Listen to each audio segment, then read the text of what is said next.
Yo, what is up, travelers? Second Survives here, and I just wanted to provide an update on the Fire Golem, Fire Necromancer build that I previously put out a video for and continued to kind of optimize and work on, especially based on everybody's suggestions for how to maybe make the build better. And I just wanted to share that with everybody. But first off the bat here, I wanted to just disclaimer, I'm level 85. I just, hit empowered monoliths, and one night I was playing, just grinding levels, and I died. I died in a very stupid way. I don't have footage of it right now, but I'll reenact it for you guys since I'm dead now. It doesn't matter. But I was just basically just playing stupid, and I ran ahead of my minions and just I took way too much damage and I died suddenly. I was very shocked and sad, but I was pretty much playing really stupid. However, I will say that when I got into empowered monoliths with this build, and of course my gear did change a little bit since the last video, so the gear is a little bit better, but I did notice, the first thing I noticed was I was taking a little bit more damage than what I'm comfortable with, and then also the single target damage was really lacking. It just wasn't really there, and so that's a problem, right? I mean, once you get into empower monoliths, you really want to feel like, okay, this I got this. This is no problem. But I didn't really feel that with this, so that was kind of a bummer. But anyway, I will show you guys how I died, but I just quickly wanted to go over some of the things I changed from my previous video. I did include the cycle of putrescence, however you say that, because just having the zombie revives for free, kind of just passive, you don't even have to summon zombies anymore with it.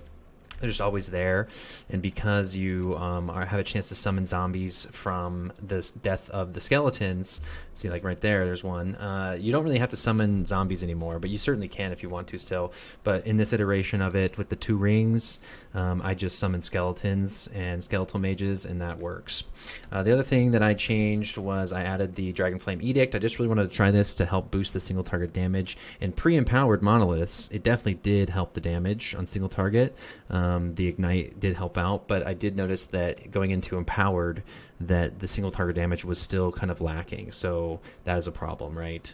The other problem too is I thought that the damage over time on minion skills would get added, the +1, because technically Infernal Aura is a damage over time minion skill. The only problem is currently there is no tag for it, but it says in the then fire damage over time around the caster. Could be similar to Flame Ward in how it's very specific scaling, but I'm going to make a forum post for the devs on this to give a little bit of feedback, because in my mind the damage over time should be applying to this, so I should have 24 points here, but I don't. So that's a problem. However, I do think, I'm pretty sure that the damage over time for minions time spells, that's probably not working either, and it should be. And if that was working for Infernal Aura, it would be doing a lot more damage over time, because that's a lot of base poison damage. Now, I realize we're not scaling poison damage for minions, but just having increased minion damage over time with the additional flat of the poison, with your additional flat of necrotic and flat fire dispels, that's a lot of flat damage being added to Infernal Aura, which I know that does work, because that was confirmed as part of how you scale this, because this skill is new. It's been talked a lot about on the Reddits, and I've been following along with that. So Infernal Aura is supposed to have any sort of and that's why this note here is there. It adds spell fire damage to Golem spells, and that does add a base fire damage to Infernal Aura. But again, I think that because it's lacking the this damage over time scaling, it's not getting it from the ring, so that's kind of a bummer. And then yeah, this staff, the Dragon Flame Nova, doesn't count as a minion hit, and that would make the staff a lot better. If it was a minion skill, a minion hit, then you're getting an additional hit from just the spell going off, and that would increase the amount of ignites that you have on single targets. So that would be really good. For now, it's just a player scaling spell, so that's a bit of a bummer as well. But I will say, like I said, this does help single target damage, but I do think that running a shield probably would have been better, especially considering that I died and I was lacking some defenses. This new what is it, relic? Yeah. This is pretty good. When a nearby enemy or ally, and I'm pretty sure that's your minion, dies, you gain ward equal to its health. So I like that. However, and the +1 skills. However, if I didn't have a good set of like the critical strike chance, who cares about that? I would have liked to get more increased mana regen, maybe some more resistances. This isn't a great relic. I didn't really get lucky on these rolls or whatever, but this relic I do think is cool, especially for high health enemies. The high health enemies definitely give a lot of ward when you kill them, so that is cool, but not necessary. But I'll have a link to all my gear here. It's not, incredible, but you can at least see what I was running with to get an idea of how I was trying to scale the damage. And that's really the main changes I made. Obviously with the rings we have to get the vomit, so I dropped the upper points here for like hit damage and for kill threshold and put them down here into vomit and stuff. Reduce the chance here, because with your so many deaths of skeletons, you don't actually need 3 points here. Just one will do just fine to keep your 6. You can only have 6 zombies up at a time, so that is more than sufficient. And then I added the teleport to skeleton mages, because that is actually a super good benefit to the build, so I definitely recommend dropping transplant for that. Shout out to the community for pointing that out. And then I also changed Infernal Shade to shred fire resistance. It doesn't attach anymore. But that's okay because our damage is coming from our minions really anyway. But things like shared fire damage, they still do apply a bit of damage for you. But the fire shred is really cool. That's going to help our minion damage a lot. And then nothing really else changed on the skill trees. In the passives, I did change a little bit. I think I want to eventually get this back up to 10, but I opted to get Dark Retribution because the Vanguard actually does count as a skeleton and it does get consumed by the Infernal Pyre. So that's really good. And then just maxing out, trying to scale the elemental damage of minions as much as possible, especially the Infernal Aura. But yeah, we'll jump into a map here, show you how it maps a little bit, how I died, and of course I welcome you guys to try to make it a better build, maybe using some different uniques or whatever. I feel like the bones of this build are pretty good, but unfortunately for the way I built it, with these rings and with this staff and this relic heading into empowered monoliths, it just wasn't really there. So I can't recommend it for hardcore empowered, high corruption type stuff because I died before I even got there. But again, I did die in a very silly, stupid way, which I will definitely showcase for you guys. Before we get into that, I forgot to mention that I did include underlings here, so skeleton mages can sacrifice warriors and rogues. So basically, your warriors are going to be dying all the time, and I did that because every time they die, you get mana, and then ward, and also they have a chance to summon a zombie. And I just felt like I wasn't getting enough ward before this change, so my skeleton mages are going to be casting sacrifice on the warriors. And I don't know exactly how frequent it is, but it's frequent enough where it's going to provide an additional hit, I believe, for minions. So it's going to do ignite, and then also going to help you give some ward and stuff. But it will make it so you have to be constantly summoning your skeletons, which kind of makes it so you're out of mana a lot of the time. So like increases to mana regeneration are super important.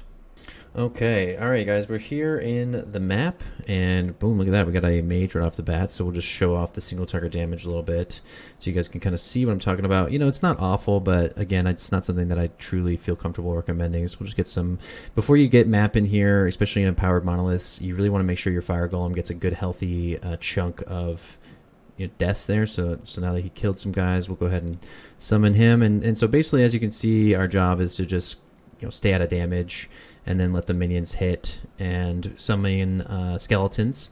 And we just keep on summoning skeletons, and pretty much the minions should do the job for us. And I didn't... he's doing a lot of damage to me. So it must be like armor or something. I don't really... It's got to be armor is what I can think. And the fact that I don't have additional layers of defense, there's no block, there's no dodge, there's ward, but I'm not generating like that much ward. But anyway, this is kind of how it maps, and it's basically the same thing as always. You just get all your skeletons out. You try to time your Infernal Aura, so like you just did it. So I'm gonna get my skeletons out, kind of just wait around for things to die, and the aura lasts for, I don't know, like 8-9 seconds. So right around this mark is when I'm gonna start looking for my golem to do a burst. There he goes, big burst there, and you got a big chunk of zombies, so that's awesome. And now I'm not even like summoning zombies at all, the volatile zombies. I'm just summoning skeletons and letting them do the work. And if they ever get like split up or anything, I'm just kind of teleporting. You want to teleport often, since that's how we summon our mages too. And so we're teleporting pretty often, and then we're waiting for a infernal aura tick, which should happen any moment. There it is. And yeah, so then you just keep on doing your mapping. So overall, you know, again, I'm just not going to say this is a great build for hardcore. If you do want to play this build on hardcore into empowered and higher levels corruption, I would say get a shield going. Once we have our big thick ward, like once we have like a good healthy bar of ward, like we can actually take a good amount of damage. The problem is we're not like always having that ward up, because we get ward from minions dying. Like we just got a big bunch there, but we just like overall it's just not really giving us a ton of ward. So obviously like my reward retention is kind of low. So like getting just as much ward per second, or you know, ward generators is going to be a really important way to scale the damage or scale the defenses into empowered and beyond. So the mapping, you just really want to be careful, because as it was recently discussed on the Reddit actually with Minion AI, it's kind of in a weird spot, because the AI did get a pass over, I don't know, maybe a year ago, and since then it did improve with targeting and that type of thing, but you will often find yourself running ahead of things, which is kind of things of your minions, because it is kind of a ramping minion build. You know, it's damage over time. They have to apply the ignites to stuff. You kind of end up running forward because, you know, you want to go as quickly as you can, right? Obviously. So that's one problem, and that's actually how I died. Like straight up, I was running forward, just really not paying attention to how much damage, not respecting the damage that was going to be coming my way, and I just took way too much damage, just got popped. So you want to be careful of that. So again, overall, I do think this is a really fun build, really cool build, but it is possible that this is not a great hardcore Fire Necromancer build. I was checking out Aaron Action RPG, his Fire Necromancer build, like the Wraiths, for example, or even just straight Fire Golems, and that build looked pretty incredible. It varied in a different way than this build currently. But if you did want a really good hardcore build that was a Fire Necromancer, you could definitely check out his build. Or, like I said, I welcome you to try this build out. Try out my current version of it. I think the bones of the build are pretty good, but the defenses and maybe even the single target damage could have some work done on them. So I'll I'll try to die. Let's see if we can die. So I might have to do another map or something. But pretty much like this. And I will say too, the exiled mages, you gotta respect them too, because they will actually do quite a lot of damage to you as well. So anyway, this is gonna be probably, since the character died, it's probably gonna be my last video on this particular character. But I will say that I'm gonna make the forum feedback of how the new rings didn't really work for Fire Golem like I thought they were, and then also feedback about the Dragon Staff Edict, or whatever it's called, about, you know, if it was a minion hit instead of a player hit, it would just be so much better for minion builds. But you know, maybe they're trying to use it for half minion, half player build, which I support. I think that's cool, but for scaling and stuff, I don't know how viable it is, because I don't see a ton of people using it and whatnot. But anyway, again, I mean, as you can tell, I mean, I'm mapping, I'm doing it, but as far as going into like high corruption, this is just standard 100 corruption. The damage incoming is just a little bit too much. It made me feel a little squishy, and the single target damage is just not quite there. So maybe I'll get some more footage for you guys, but overall, just wanted to update this build here, and thanks everybody for checking it out. Thanks for giving it a try. Thanks for your feedback, and hopefully, maybe if you're interested in trying this build, it will be better for you. All right, good luck in there, and good luck in the Terra, travelers. I hope you have a great time, and I will catch you later.